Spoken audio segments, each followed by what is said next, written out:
Hello and welcome back to Perspectives. On today's show, we continue our look into mental health that we started yesterday, and we examine how the Sikh community is introducing extensive programs to help in this often tragic issue.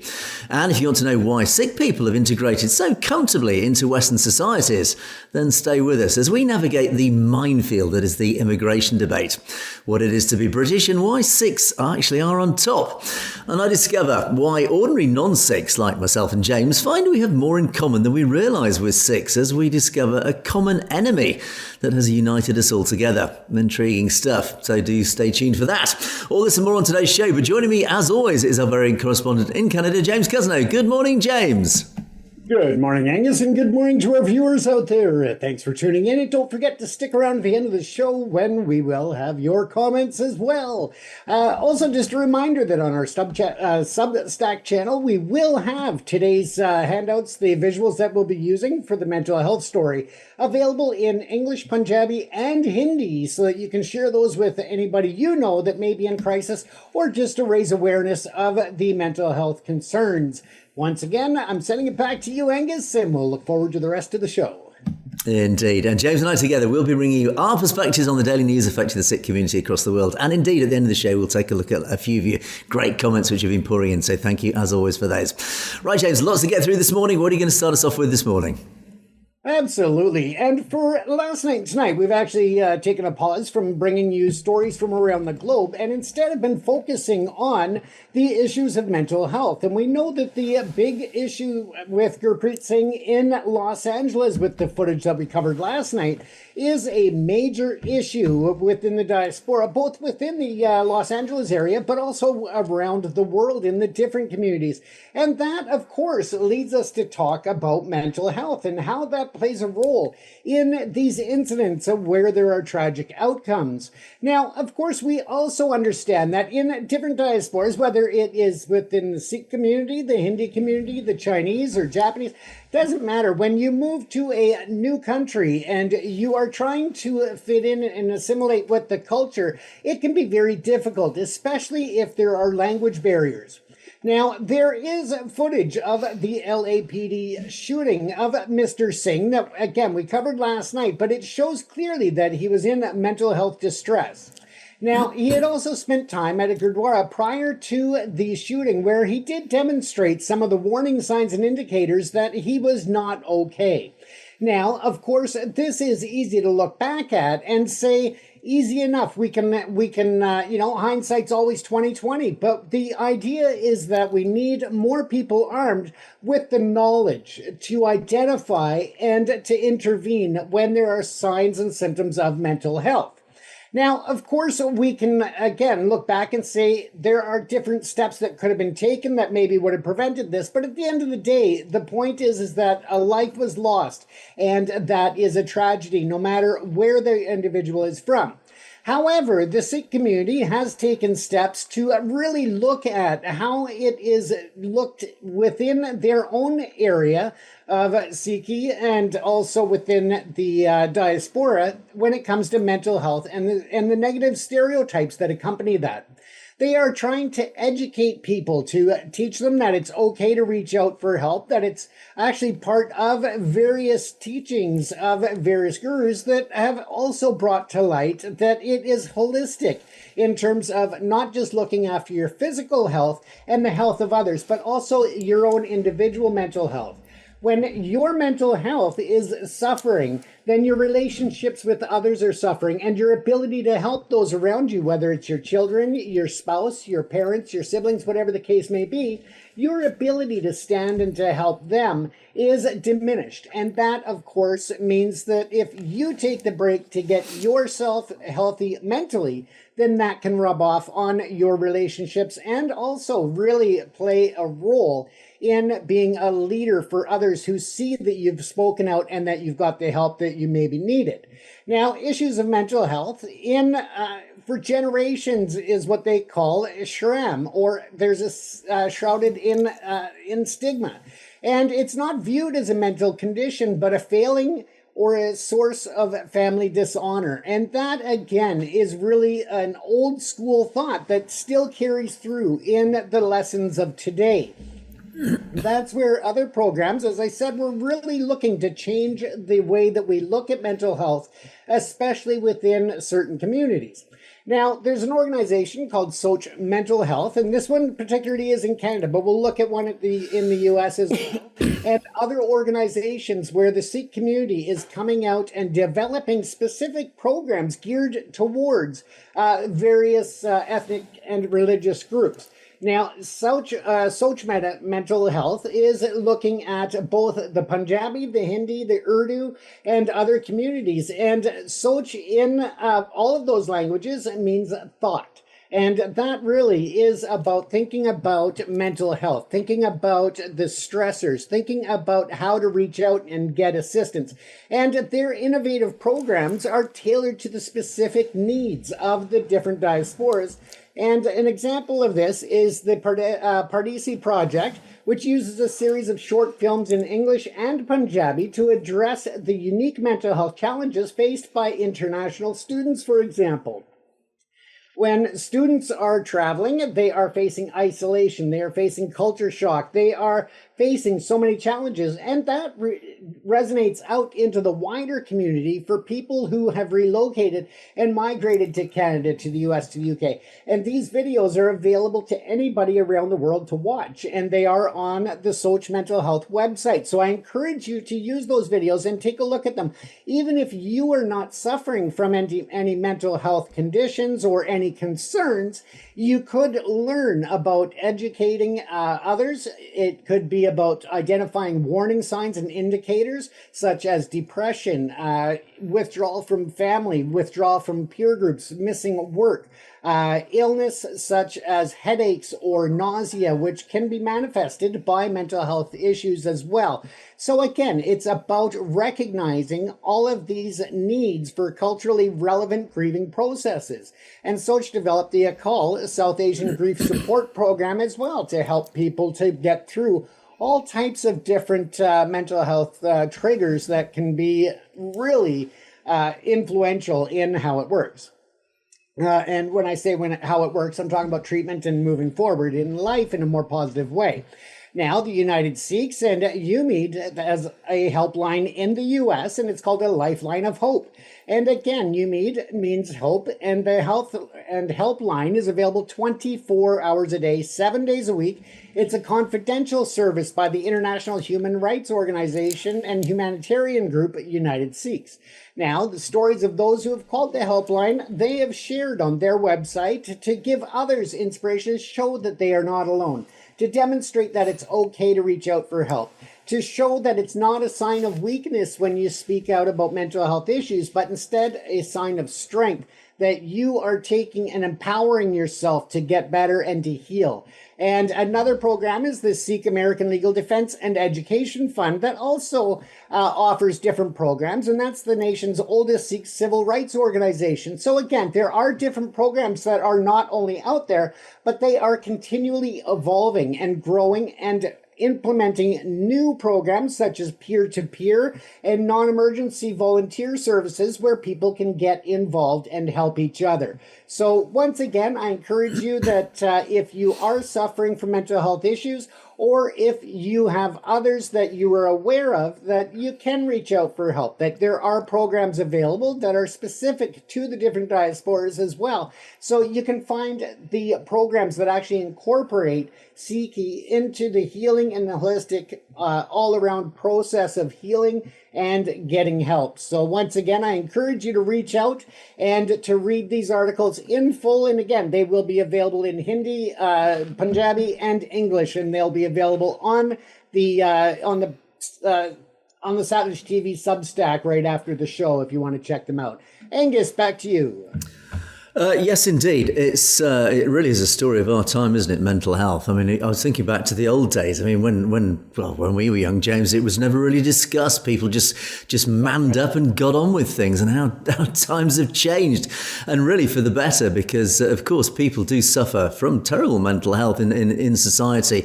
And I did mention when we talked about this yesterday, we actually had, it's the wrong way to maybe describe it as the golden age, but certainly in recent times we had an age when we really took care care of those, and we recognised those who were suffering, and we took great medical care of them.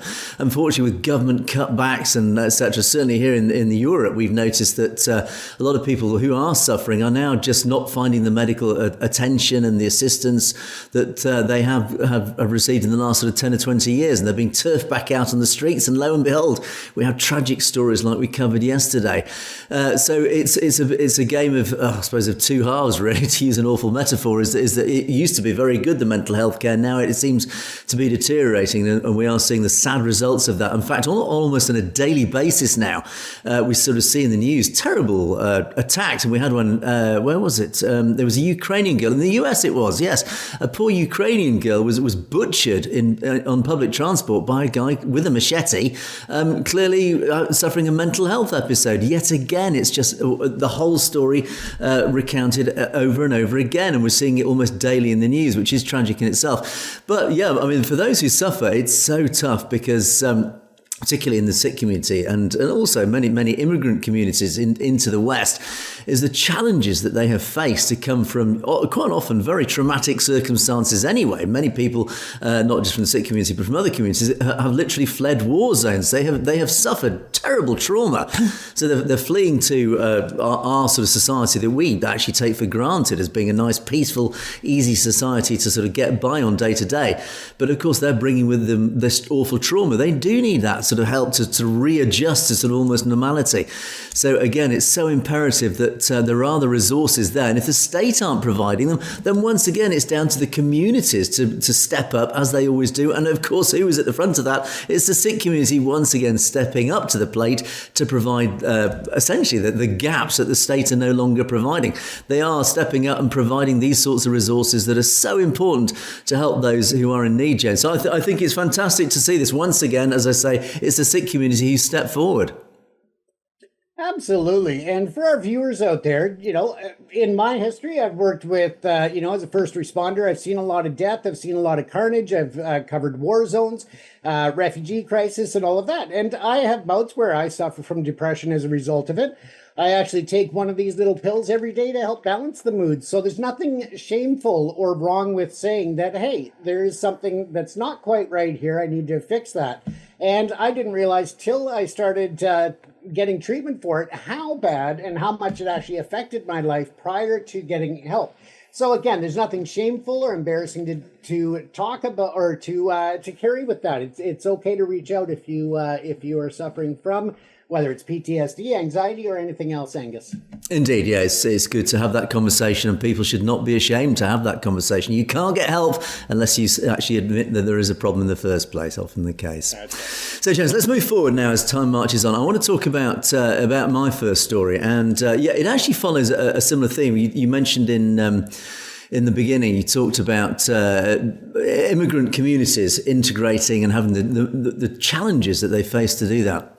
Well, I would say the story of our time, certainly here in the West, is that of immigration. We've talked a lot about immigration. It's a very difficult subject to talk about because, of course, it's so emotive, it's so provocative, and, of course, it is so divisive, and it's a very polarizing discussion. It's very difficult to have a grown-up debate about it because there are so many nuances about it. And those on both extremes, both left and right, do tend to jump in and crowd out the debate. It's very difficult for those normal people like ourselves to have that sort of sensible grown-up debate about it. Now, into this whole sort of melee steps a gentleman called Tommy Robinson. Tommy Robinson is well known here in the UK, and he's become a very polarising figure. He's become almost a figurehead of, I would say, the fight back against, uncontrolled immigration is certainly one of his key themes. But I was sent this video by one of our correspondents. I would say thank you to our correspondent who sent this. This is worth a watch. Just see have a look at this video. This is Tommy Robinson, by the way. I've had 2 meetings this week with Sikh organisations. Organisations that we've covertly and secretly worked with for the last 15 years. We've worked and partnered up in dealing with grooming gangs, in dealing with racist attacks that they've faced. I'll give you an example. When I was leading the English Defence League in Essex, the Sikhs have a summer school. At that summer school there, they were coming under attack by gangs of young kids on the estate. 30, 40 youths on a Friday night were smashing the windows, attacking them, calling them terrorists and chanting EDL. And back then, this is during the English Defence League days, the Sikhs had rang me. I'd gone down onto the estate on a Friday night with some of the lads, met the kids, and they're like, Tommy, I said, what's going on with the summer school? And they said, oh, they're fucking terrorists. I said, lads, they're not terrorists, man. Do you know the history of them? And it's just education. And after sitting with the kids, we then brought all the kids up to the Sikh summer school as the Sikhs come out and totally broke down that barrier. Yeah. Okay, now this is fascinating. For those who don't know Tommy Robinson, he is a figure who is seen in the UK, certainly in the mainstream, as being on the far right. He's often called a far right extremist, a Nazi, a fascist. You pick your word of choice. That is not actually the case. He has been a very active, really powerful campaigner, but he has united a lot of people on the right wing, and this is what the establishment fear, because he is a very uniting figure. He has actually led the charge. In his early days, he did actually lead a far-right organisation that was an anti-immigration political party. It was out on the fringes, and that really was his sort of heritage, let's call it. However, a lot of what he does talk about does actually make sense, and it is resonating with an awful lot of people here in the UK. Because this immigration debate, we've had a lot of problems about this debate. We have a problem with immigration in Europe. It's not just in Europe, in fact, it's in North America as well. It is, as I say, it's become the issue of the 21st century. And it's all about both legal and illegal immigration, and it's also about uncontrolled immigration. And again, we often talk about how immigration has really changed the very fabric of our societies in the West, some for good, some for bad. For the bad side, for example, if I need a doctor's appointment, so this is just a prime example of this, if I need to go for a doctor's appointment, 20 years ago, when I was younger, 30 years ago, I could go into the doctor and I'd probably get an appointment that day, maybe the next day. If I go to the doctor now, I've got to wait 4 or 5 weeks here in the UK to get a doctor's appointment if I'm poorly. The root cause of that is we have too many people here in the UK. Same with dentistry, same with many of our state resources. Our NHS, our health system, is actually what used to be the pride of the world, has actually become the shame of this country. It just doesn't work, primarily because we just have too many people. So this is not about racism. And again, we are coming back to this minefield. It's very difficult to have this grown-up debate, because this debate is not about racism. It is not about race. It is not about the ethnicity of people who are coming in, both legally and illegally. It is about the sheer volumes. Now, and that nuance is why so many people are now getting behind people like Tommy Robinson, because they're saying, look, hang on a second, here in Europe, and not just the UK, but here in Europe, we have only a finite amount of resources. We only have a finite amount of money to pay for a health service, to pay for this and that and the other. We only have a finite amount of housing, for example. I mean, here in the UK, for example, I'll give you another fact. We are paying about £5 to £6 million a day to house illegal immigrants. These are people who are coming across the English Channel illegally, and we then give them a mobile phone, we put them up in hotels, we give them benefits, etc. But that is costing British taxpayers £5 to £6 million a day. So this is why people are starting to say, hang on a second, I'm not right-wing, I'm not extremist, but I'm just resenting as a taxpayer, why am I paying so much money? So as a result of this, the state has looked at this, and this is why it's become really divisive, because of course we have on the left wing saying, no, we welcome these refugees, and of course we do welcome people who genuinely flee from war zones, who are literally fleeing from their lives. But on the other side of the political debate, we have those on the right wing who are saying, hang on a second, we don't want these people because we just don't have the resources to support them. We're struggling as a society as it is financially. We're already deep in debt as a society. We just can't take more people in. And so you've got this very polarizing debate, and you can pick your sides. I don't really care what side anybody is on. But what I do care about, this is where it really, and this is when I said in the introduction, this is where the Sikhs and non-Sikhs actually are united. I have noticed very interestingly that many on the right wing, let's call it the right wing as just a bucket to call one side of the argument, many on those who oppose this uncontrolled immigration tend to be on the right wing, but they are not just from the indigenous white population of the UK. They are not fascist fascists. They are not Nazis as they are often portrayed by both the left wing and increasingly so by the mainstream media. And this is where I start to get a little bit uncomfortable, because there are many people in the UK, ordinary middle class people, who sit in the middle of the political spectrum. They are neither left wing, they are neither right wing. But even they are now standing up and saying, hang on a second, I can't get a doctor's appointment. I can't do this or I can't do that. I've got a real problem. And there's also a real issue, primarily from the Islamic immigrants that we're getting, who are treating our women here in the UK as, well, to put it mildly, second-class citizens. And we are now increasingly seeing in the news attacks by these immigrants on our young girls. And here you start to see where this is going. Because of course, this is now starting to unite many people from all communities. And I really genuinely mean that. It's not just white indigenous people. It is from all communities. All ethnic communities are now starting to join in this debate because they can see the problem for what it is. It is nothing to do with racism. It is a problem that we are letting too many people in this country. And many of these people who are coming in are bringing with them issues that we are not comfortable with in a modern 21st century society. So this is where Tommy Robinson really comes in, because Tommy Robinson has been very, very active in fighting the grooming gangs. Again, this is a story that we've often talked about here on Perspective. The grooming gang scandal. It's been an absolute scandal for decades. This is a story about young, in fact, not so young. This is a story about extremists in the Islamic population of the UK, and this is not the whole Islamic population. I have to be very careful what I say here, because we're not tainting the Islamic population. It is a small section of the Muslim community who have been targeting young girls here in the UK, targeting for sexual attacks, rapes, sexual assaults. It's pretty nasty stuff. And it's been going on across many towns here in the UK, primarily in the north. Now, this was first recognised by those in the Sikh community here in the UK. The British Sikh community recognised this back in the 1970s. They raised the alarm to the British state. They raised it to the British police. They raised it to the British government. They were ignored. Why? I think you can probably understand. Yeah, probably make your own guesses why they were ignored. But they did raise this issue and they said, look, our young girls in our Sikh community here in the UK are being targeted by these Islamic grooming gangs for sexual assaults. It was an absolute outrage what was going on. Incidentally, as this unfolded, more and more people started to wake up because white girls started being attacked by these people and started being groomed for sex by these people. And it was only when white people started being targeted that suddenly the wider population took note and started saying, actually, hang on, we do have a problem here. And it was Tommy Robinson, amongst others, who stepped up to the plate and said, look, this is a real problem. We have to fight back against this. Again, it's linked to immigration, but it's not just immigration. The primary problem here is that it is Islamic grooming gangs that are being allowed free rein to attack our young girls here in the UK.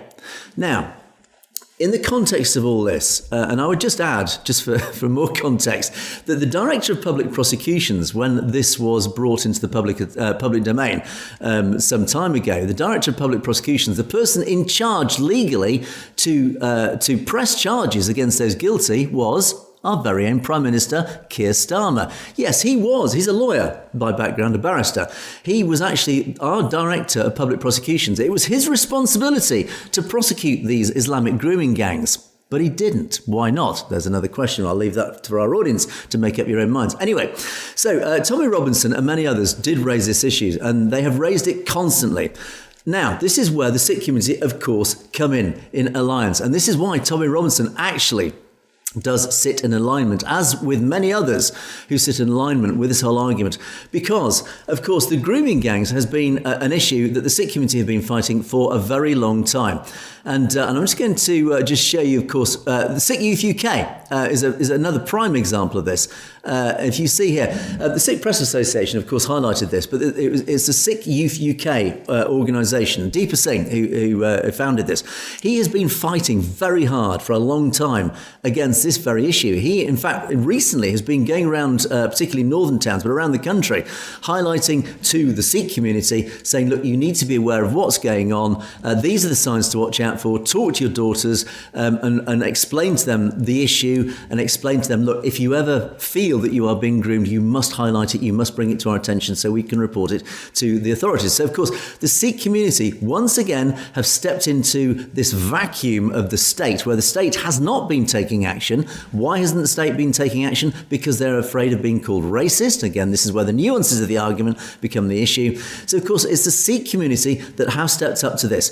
Tommy Robinson, likewise, has been fighting so hard to highlight this issue, likewise, to the British government. He's done videos, he's been across social media, he's produced films, you name it. He has been out there trying to warn the British public and, of course, the British state, this is what's going on. But he got closed down. Interesting this, isn't it? And this is, again, where the alignment with the Sikh community comes in. The Sikh community have been closed down for a long time. Again, regular watchers of our show know we talk about this a lot. And of course, those out there, the activists out in our Sikh community who have been campaigning on all sorts of issues, but particularly khalistan or other issues, but of course the grooming gang issues, they know what it's like to be closed down. They know what it's like to have the state machine oppress you, to close you down. And this, again, is where we start to find a common enemy. Now, when I started researching this, and thank you to our correspondent, you know who you are, who sent me that video in the first place, I went down this rabbit hole of researching Tommy Robinson. And I've known about Tommy Robinson, obviously, for a long time. He has been targeted by the state, by the British establishment. What is the establishment? I don't know. You can try and define it yourself. But ultimately, it reflects, let's say, the deep state in the United States. If you're in the US watching, it's the deep state. It is that hidden body of ruling elite. Interestingly, the parallel to India here and the Brahmanical ruling elite, yes, it is a similar sort of establishment. And again, there's a huge story behind all this. You know, who is it who truly controls our society? Who is it who truly controls a narrative, who runs our country? We all supposedly live in democracies. Really, it's a bit of an illusion of democracy. But anyway, that's a whole different rabbit hole. But Tommy Robinson has been this figure who has actually stood up against this establishment, who's tried to bring the whole British population, to wake them up. And again, parallels to the Sikh community here, trying to wake ordinary Indians up to the oppression and this ruling Brahmanical elite that is prevalent in India, and trying to wake ordinary Indians up, saying, do you realise this prison of your own making that you live in, that you are being ruled and oppressed by this ruling class? Well, weirdly enough and ironically enough, so are we in the West. We have our deep state, we have our establishment. It's not quite so obvious and quite so controlling, but it is still very much there. And I want to, and the thing that really struck me, and I have to say quite horrified me, but if you ever have any doubt that we have a ruling establishment who controls the narrative, yeah, again, familiar parallels. I did know this weekend on Saturday, September the 13th in London, Tommy Robinson has organised a march. Now, you won't know about this. Many of you will not know about this. I know some of you in the Sikh community do, because across social media, the word is being spread around. But there is a march in London that's been organised by Tommy Robinson and all his followers. I think they call it the Freedom March. It is to highlight these sorts of issues, that we are running into a society that is no longer free. We are running into a society that is being oppressed. Again, parallels to India. Funny, isn't it? Again, this is why the Sikh community now are starting to align increasingly so with ordinary British white people and other ethnicities, because we all starting to share a common enemy. The Sikh community have been fighting oppression. They have been fighting injustice. They've been fighting ruling elites for centuries, literally, and ever more so since 1947. So the Sikh community, amongst probably more than any other community here in the UK, know what it's like to fight against an establishment that oppresses them. So they know, they recognise the signs. They have been warning British people, do you realise what's going on here? And British people now themselves are starting to wake up. Hang on a second. And they are starting to see that something is going on, that we are no longer living in a society that is as free as we believe. We're no longer living in a democracy that we believed was actually as democratic as we thought it was. Instead, there is a state controlling a narrative. There is somebody, an establishment, something that is controlling the narrative. Now, again, it sounds all very conspiratorial, but let me show you one prime piece of evidence in this. This really shocked me. Google. We all get our information, most of us get our information from Google. You do a search on Google, you get fed lots of information. From that information, you form your opinions. Now, we talk about how the state in India controls the narrative. We laugh at the Gaudiya media, how it controls the narrative, is that ordinary Indians form their own opinions based on what they are fed by the Indian state. Well, so are we. How do I know that? Let's take a look at this.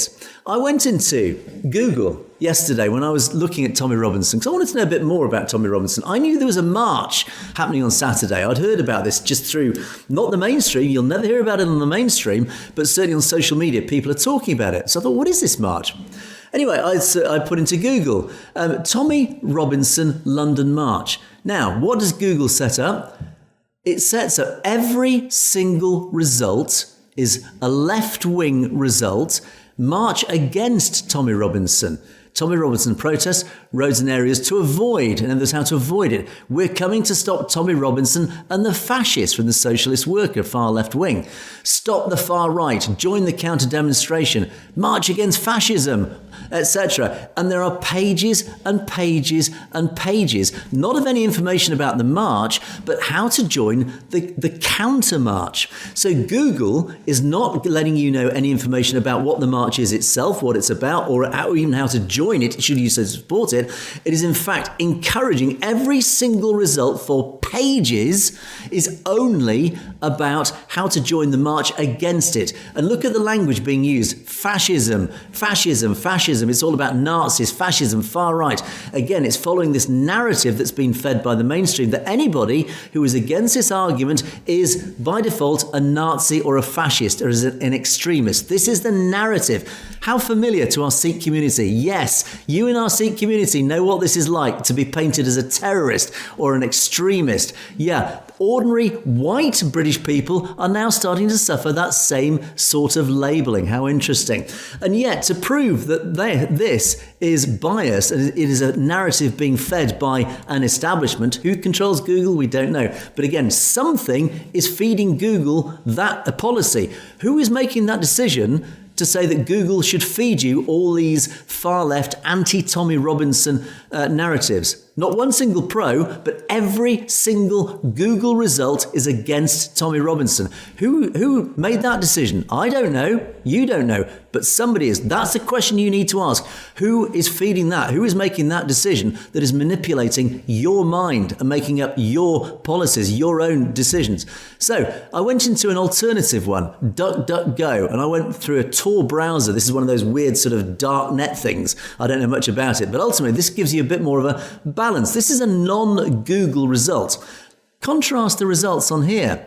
The first result, full timings and locations of the protest in London. What's happening on 13th September? What is Tommy Robinson? Map shows where Tommy Robinson marched, etc., etc. And again, pages and pages. Interestingly, actually, also, there's GB News appears here somewhere. Anyways, there it is down at the bottom. Tommy Robinson. GB News is a slightly right-of-centre news outlet that was set up to try and counteract this huge left-wing bias we have in the media here in the UK.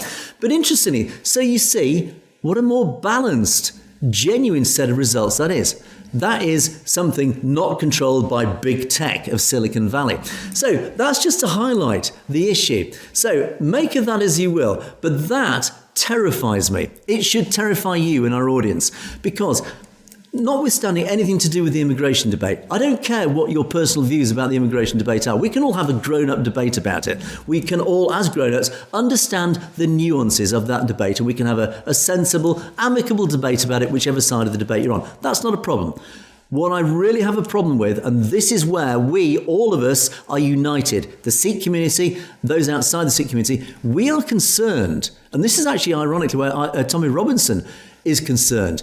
We are concerned about what is going on out there. We have an establishment that is starting to control a narrative, that is restricting our own freedoms, our own freedom of speech, that we cannot now have these grown-up conversations because they control the narrative. They are painting anybody who actually becomes powerful enough to stand up against this and unite people against this establishment. They are painting them as extremists and terrorists. Amritpal Singh, Tommy Robinson. You start to see the parallels. In other words, we need to wake up to this. We need to continue. And out there, our audience needs to be fully aware of this and start to have these conversations, get more and more people aware of what's going on out there. And I do know, and I say it was actually on LinkedIn. It was somebody, Bobby Singh, where is it? Here we are. Bobby Singh, likewise, from my community, an activist and a campaigner. He's going to this march. He said, Tommy Robinson, takeover of London, 1 million in attendance is a Conservative guest. Should I or should I not attend this? So again, Bobby, obviously from the community, again, highlighting. And a couple of comments I just wanted to highlight here that people put. We know you're not either. You're a Brit who's standing up. Anyone who thinks otherwise has their own issues. Don't let others put you off what you want to do, Bobby. British isn't white, it's multicultural. It's those of us who believe that what this great country stands for and doesn't want to see it being torn apart. That basically sums it up. It doesn't matter what you see yourself individually. We as a nation stand up for democracy, the rule of law. We stand up for freedom of speech. That is what is under threat, James. That is what we need to fear. That is what is uniting all of us, the Sikh community and those outside the Sikh community, because the Sikh community know what oppression is. They've experienced it firsthand. We are starting to experience it here in the UK, and certainly in North America, I know it's happening as well. This is why we need to fear. Absolutely, Angus. And a couple of points there is, of course, we know the same struggle here in Canada when it comes to overloading infrastructure and whether that's health services, education, or otherwise. So, of course, the real delicate situation is trying to have, as you call it, the grown-up conversation, because there seems to be a real narrative on the extreme sides that want to push everybody apart. And it is something that needs to be discussed, and that is responsible immigration. It's not about eliminating immigration altogether. It's not about getting rid of, the different programs that are there. It's about ensuring that they are used properly by legitimate claim holders to whether it's refugee status or immigrants or school and student visas. It's about making sure it's done responsibly within the confines of what we have available to offer when it comes to infrastructure and housing and all of that. Now, of course, with that, there comes different abuse and exploitation of those systems. But that's up to the system to make sure they have stopgaps and a safety net to try and filter out those programs that are being exploited. And we've talked about several ways in which that happens recently. And when it comes to, the protest or the rally on September 13th. There's a very similar one happening in Toronto here in Canada. And again, that is called the Canada First rally. Again, they are framing it very much in line with what we saw recently in Australia. So hopefully it remains peaceful. Hopefully people understand the difference between those that are there to protest immigration and have racial motivations as opposed to those who just want responsible immigration. And those are two very different things that need to be looked at. And really, they have to be differentiated between, but unfortunately, a lot of times they just get put in the same pot and it comes out as a very mixed reaction and very emotional one by many people. Just to touch quickly on your grooming issues, again, this plays into it, Angus, because as more illegal immigrants are in, whether it's the UK, Canada, the US, it opens the opportunity for those who are looking to exploit the young girls or even young boys. And they are at threat that if you speak out and try to tell anybody, then we're going to get your whole family deported. And, that's another threat, another weapon in the drawer of those exploiting the young children and the youth. A few warning signs just quickly to end that, Angus, that parents can watch for is if your child is a lot more nervous or timid than normal, if they are more withdrawn, if their schoolwork has suffered or they're skipping classes at school, which is unnormal, if they're withdrawn, they're keeping weird hours, so their hours are all different. They've got new friends, they've abandoned their old friends or family that they usually hang out with.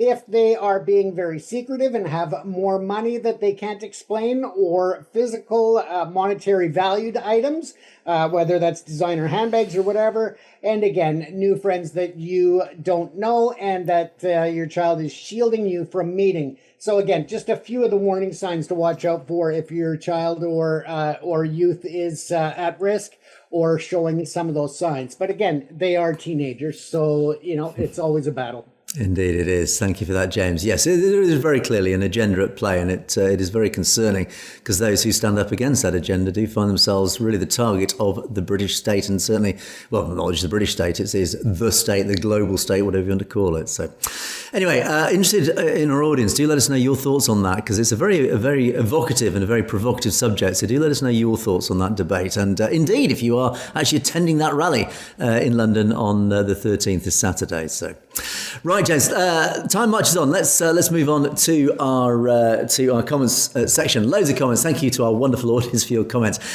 Dot, whatever, starts us off today.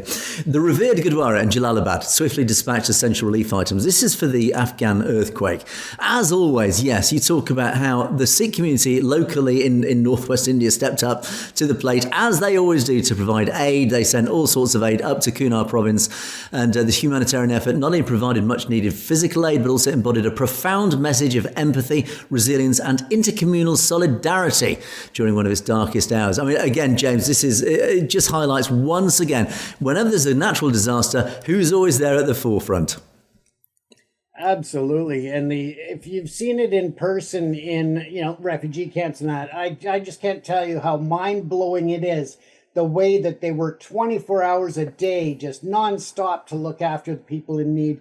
I've seen, Sikhs, United Sikhs and other organizations doing it firsthand. So again, just amazing works that they complete. Indeed, and all without any huge PR machine. They always just quietly get on with it, and nobody seems to highlight it, apart from us. So we will still shout from the rooftops to thank the Sikh community for all the good work that they do. We will do our best to highlight to the wider world about what great work. Because your final comment here says you thank us for our dedication and great work. It's not us to thank. It's you guys out there who've been contributing, save out, and all that towards to people who are really suffering around the world. So it's you guys who should be thanked for the dedication and great work. And thank you for the comment, of course. Tej Pal Batal says, very good suggestion and news. Thanks from my Sikh Nation. No, again, I'm turning this back on you guys. It's thanks to you guys. It's thanks to Sikh Nation for what you have brought to the world and the good works that you bring.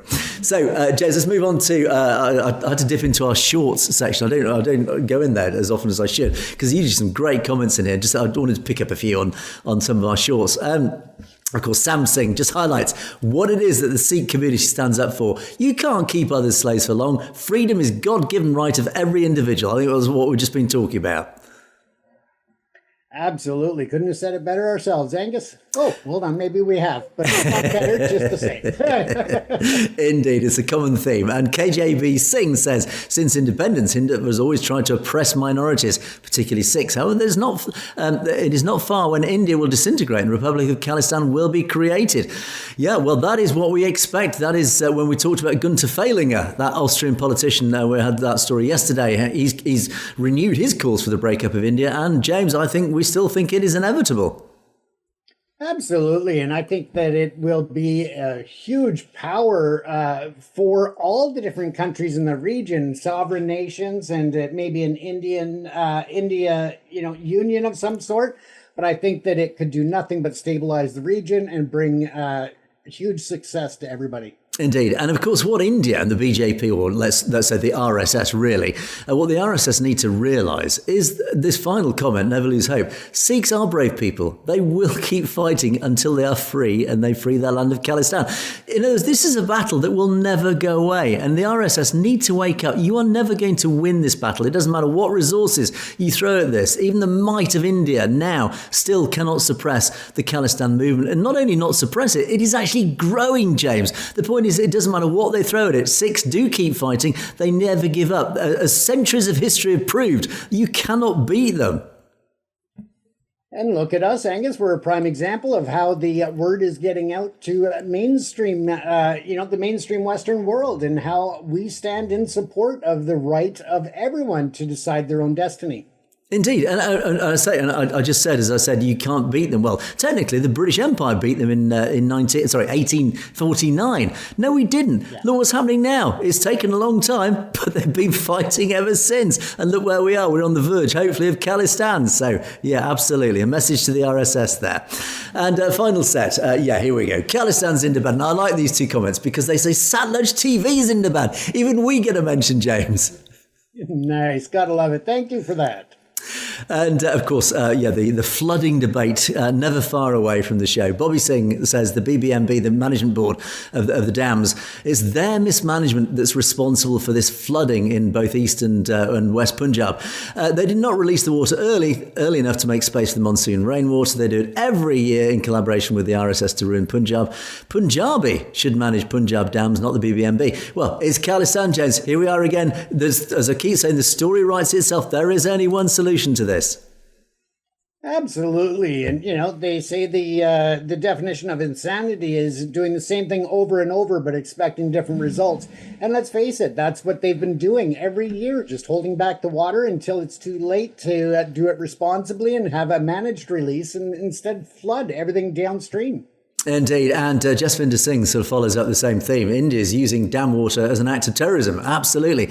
India must be tried at the international court for such crimes to humanity, killing innocent people, destroying their houses, crops and assets. Yeah, it's really about accountability. There is no accountability, James. The real problem here is that who is holding the Indian government to account? The people of India clearly can't. Absolutely. And of course, we've seen firsthand that other nations are not doing it. Instead, they are looking at trade and other concessions to India instead of holding their feet to the fire to say enough of this abuse of human rights in your own country. Indeed, and Dot returns to say totally criminally caused, and Hatareki follows up with, again, the same old stories that we totally agree with. Now, I think now the own state demand is growing in Punjab, looking into the floody situation of Punjab. Absolutely. There is only one solution, James. We know what that is. You betcha. Into bed. Mr. Madden is there, yeah. Sikhs need independence to survive. Khalistan is the only way out.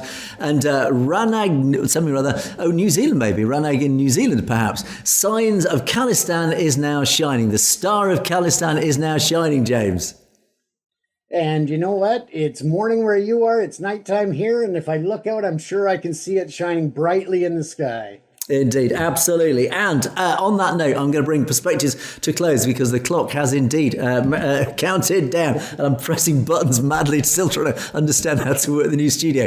But thank you for all your lovely comments that we have received about the studio. Thank you very much for those, much appreciated. When I get time, I will do a studio tour so you can actually see the studio itself behind the scenes as well. But anyway, in the meantime, that is it for Perspectives for another day. Thanks so much for watching. Do keep those comments coming in. Do keep your emails coming in, as many of you have indeed been doing. Much appreciated for all your emails. And of course, you can message us directly at message@satlugetv.com if there's anything you'd like to bring to our attention directly. But that is it for another day. Thanks so much for watching. It is a goodbye from me. It is a goodbye from James. Stay safe, everyone. You have, of course, been watching Perspectives. We will see you next time.